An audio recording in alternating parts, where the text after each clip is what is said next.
Hello दोस्तों, welcome everyone to dear मित्रों। तो आज का हमारा टॉपिक जो है वो कैपिटल गेन है। लास्ट टाइम मैंने वीडियो रखा था जो कि हम लोग का टैक्सेशन के बेसिक रूल्स एंड जो भी हम लोग के टैक्सेबल वैल्यूज़ रहते हैं वो मैंने यहाँ वहाँ पे समझाए थे। होप आपने वो वीडियो देखा है। अगर नहीं देखा हो तो प्लीज़ एक बार देख लीजिएगा। लिंक इस वीडियो के नीचे में आपके डिस्क्रिप्शन बॉक्स में दी ही है, तो आप जाके उसको देख सकते हैं। ठीक है, तो चलते टॉपिक पे। हमारा टॉपिक आज का है कैपिटल गेन। कैपिटल गेन सबसे पहले होता क्या है, तो कोई भी प्रॉफिट या गेन हम लोग अपने असेट्स को बेच के जो मिलता है उसको हम लोग क्या बोलते हैं, कैपिटल गेन। इसका डेफिनेशन है एनी प्रॉफिट और गेन अराइजिंग ऑन सेल और transfer of capital asset effected during the previous year is treated as capital gain and is assessed to the income tax whether the consideration is actually received during the year और not. कोई भी profit या gain हम लोग ने अपने assets को बेच के कमाए हैं उसको हम लोग क्या बोलते हैं, कैपिटल असेट। और ये असेट जो है कंपलसरी कब बेचा जाना चाहिए, प्रीवियस ईयर में, यानी उसका इनकम जो है वो प्रीवियस ईयर से ही रिसीव होना चाहिए। उसको हम लोग क्या ट्रीट करते हैं, कैपिटल गेन। ठीक है, अभी ये प्रॉफिट का पैसा मिला हो ना मिला हो, एसएससी को इसके ऊपर टैक्स पे करना ही पड़ता है। ओके, फिर उसके बाद हम लोग के कैपिटल गेन जो है वो दो पार्ट में बांटे गए हैं। दो पार्ट हम लोग का है, एक शॉर्ट टर्म कैपिटल गेन और दूसरा लॉन्ग टर्म कैपिटल गेन। अगर एसएससी ने कोई भी चीज़ यानी कोई भी असेट 36 मंथ से कम अपने हाथ में रखी है तो उसको हम लोग क्या बोलते हैं, शॉर्ट टर्म कैपिटल गेन। और लॉन्ग टर्म कैपिटल गेन क्या रहता है, अगर 36 मंथ से ज़्यादा होगा कोई भी असेट एसएससी के हाथ में तो उसको हम लोग बोलते हैं long term capital gain. For example, अगर एसएससी ने ज्वेलरी खरीदी है 2001 में और उसने तुरंत 2002 में वो ज्वेलरी को सोल्ड कर दिया, तो कितने मंथ हो रहे हैं, 12 मंथ। ठीक है, तो वो 12 मंथ हम लोग के क्या हो रहे हैं, शॉर्ट टर्म कैपिटल गेन में इंक्लूड हो रहे हैं। और अगर वही ज्वेलरी जो 2001 में खरीदी वो बेचा जाएगा 2010 में, तो वो हम लोग का क्या हो जाएगा, लॉन्ग टर्म कैपिटल गेन। ठीक है, ये आपको एग्जांपल समझ में आ गया। अब उसके बाद हम लोग का नेक्स्ट है computation of taxable capital gain. हम इसको टैक्सेबल कैपिटल गेन को किस तरीके से कंप्यूट करते हैं, इसमें सबसे पहले हम लोग डालते हैं टोटल सेल्स वैल्यू, यानी हम लोग ने कितने में वो सामान को बेचा है। ठीक है, उसमें से जो स्पेसिफिक डिडक्शन है वो 3 टाइप के डिडक्शन आते हैं। एक हम लोग का रहता है इंडेक्स कॉस्ट ऑफ एक्वाइजेशन, दूसरा हम लोग का रहता है index cost of improvement, third हम लोग का रहता है ट्रांसफ़र चार्जेस। ये सब चीज़ें माइनस की जाती है। ठीक है दोस्तों, यहाँ पे मैं आपको एक छोटी सी चीज़ बताना चाहती हूँ। हमारा कैपिटल गेन का जो इंडेक्स कॉस्ट है वो चालू हुआ है 2001 से।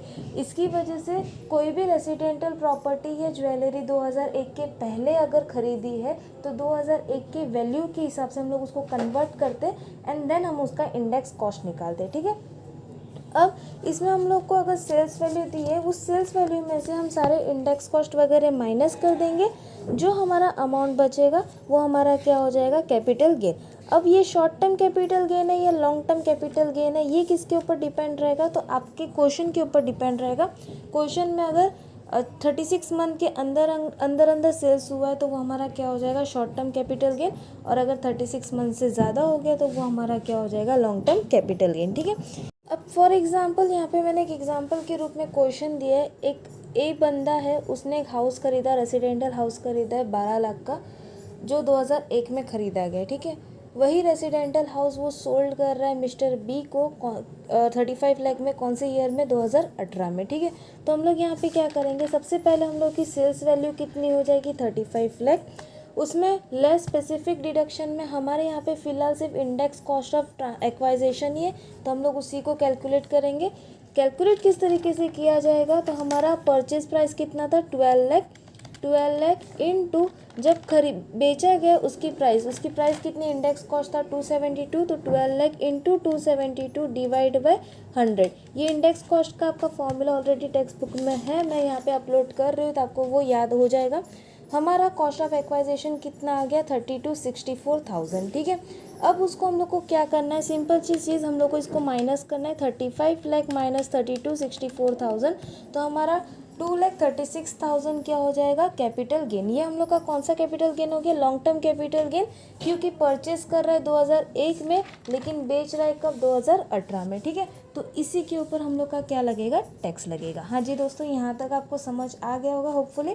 एक छोटा सा रिवीजन करते हैं। सबसे पहले हमने पढ़ा कैपिटल गेन क्या होता है, ऐसा प्रॉफिट जो हम लोग ने पिछले साल में हमारा कोई भी चीज़ या रेसिडेंटल प्रॉपर्टी बेच के कमाया होगा उसको हम लोग क्या बोलते हैं, कैपिटल गेन।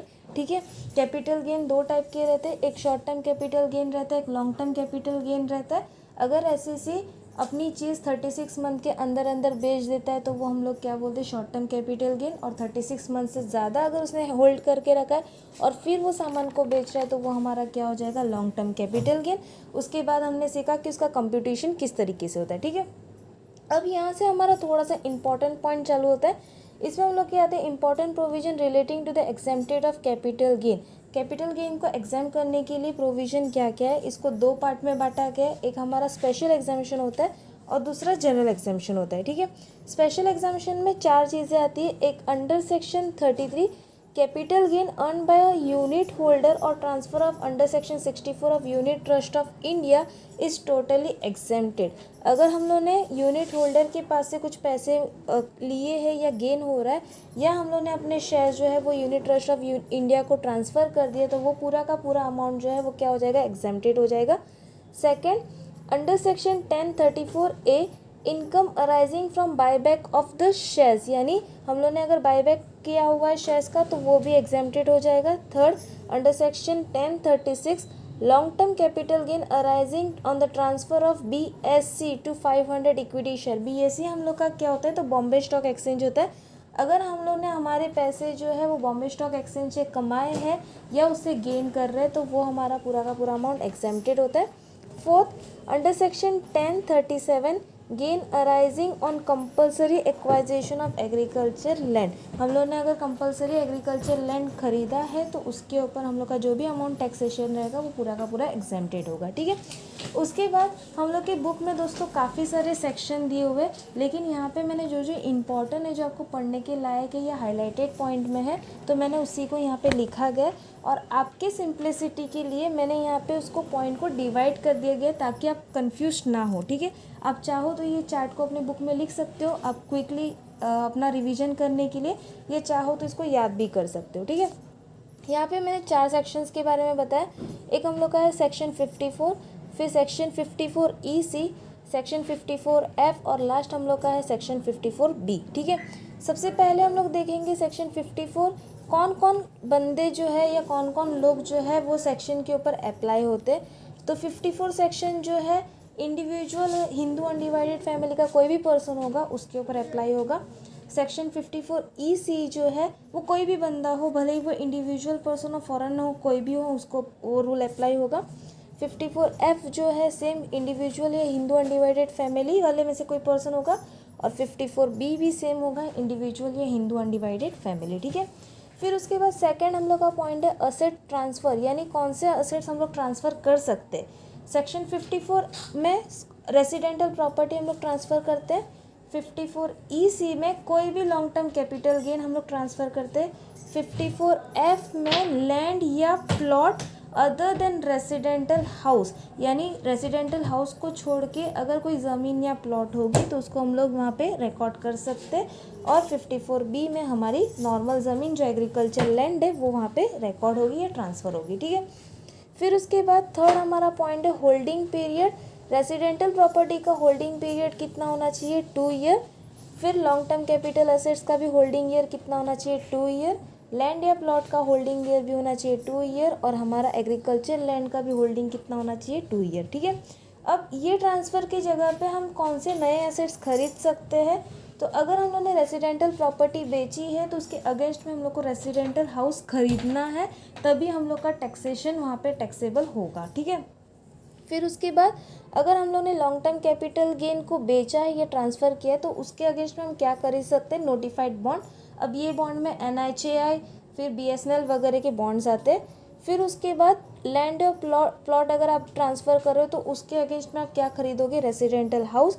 और अगर एग्रीकल्चर लैंड ट्रांसफ़र कर रहे हो तो उसके अगेंस्ट में आपको एग्रीकल्चर लैंड ही खरीदना पड़ता है। ठीक है, फिर उसके बाद time limit for the new investment, यानी आपने अगर बेचा है उसके बाद आपको कितना टाइम लिमिट है नए इन्वेस्टमेंट का खरीदने का। तो अगर आप रेसिडेंटल प्रॉपर्टी को बेच रहे हो तो आपको नए इन्वेस्टमेंट खरीदने का टाइम लिमिट है परचेज का 1 ईयर या 2 ईयर, और अगर कंस्ट्रक्शन कर रहे हो उस घर का तो 3 ईयर्स का टाइम रहता है। ठीक है, और उसके बाद हम लोग का नेक्स्ट अगर लॉन्ग टर्म कैपिटल गेन है तो उसका टाइम लिमिट रहता है विद इन 6 मंथ, और इंडिविजुअल अगर हम लोग का इंडिविजुअल वाला होगा यानी लैंड या प्लॉट वाला होगा तो उसमें भी सेम परचेज ऑफ 1 ईयर या 2 ईयर या कंस्ट्रक्शन ऑफ 3 ईयर, ठीक है।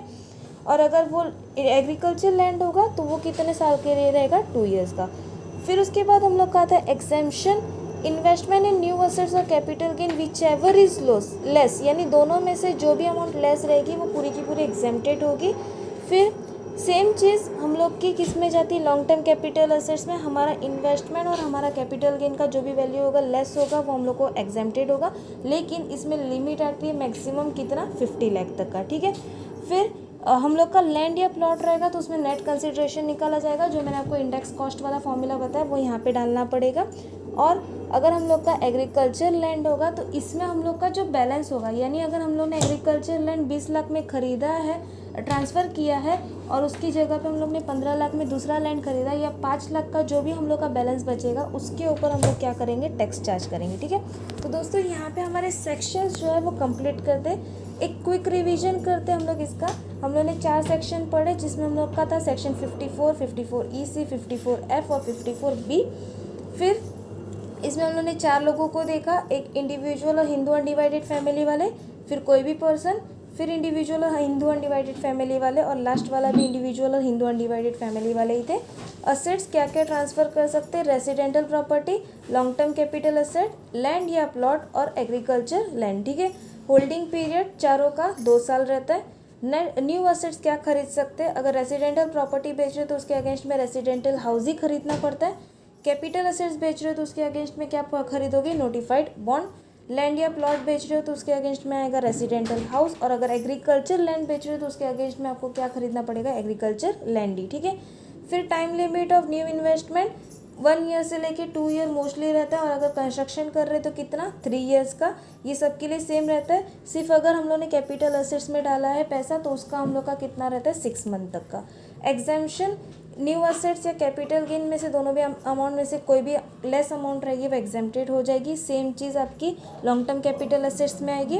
और इंडिविजुअल में यानी लैंड या प्लॉट में हम लोग का क्या हो जाएगा, नेट कंसिडरेशन निकलेगा जो इंडेक्स कॉस्ट होगा, और लास्ट वाले में हम लोग का जो बैलेंस रहेगा वो हम लोग टैक्सेबल करेंगे, ठीक है। तो दोस्तों यहाँ पे हम लोग के सेक्शन सारे कंप्लीट हुए और आपके कैपिटल गेन का एक छोटा सा क्विक रिवीजन हो गया। तो होपफुली आपको वीडियो समझ आया तो प्लीज़ अपने दोस्तों के साथ शेयर करना, और डियर मित्रों को सब्सक्राइब करना बिल्कुल ना भूलिएगा। अगर कुछ वीडियो में चेंजेस करने हैं तो वो भी ज़रूर बताइएगा कमेंट सेक्शन में जाके, हम उसको ज़रूर सुधारेंगे। और अगर आपको वीडियो अच्छी लगी होगी तो प्लीज़ ज़रूर वो भी बताइएगा, ताकि और सब्सक्राइबर्स जो है हमारे बढ़ते जाए, ठीक है। दोस्तों मिलते हैं नेक्स्ट वीडियो में, तब तक के लिए बाय बाय।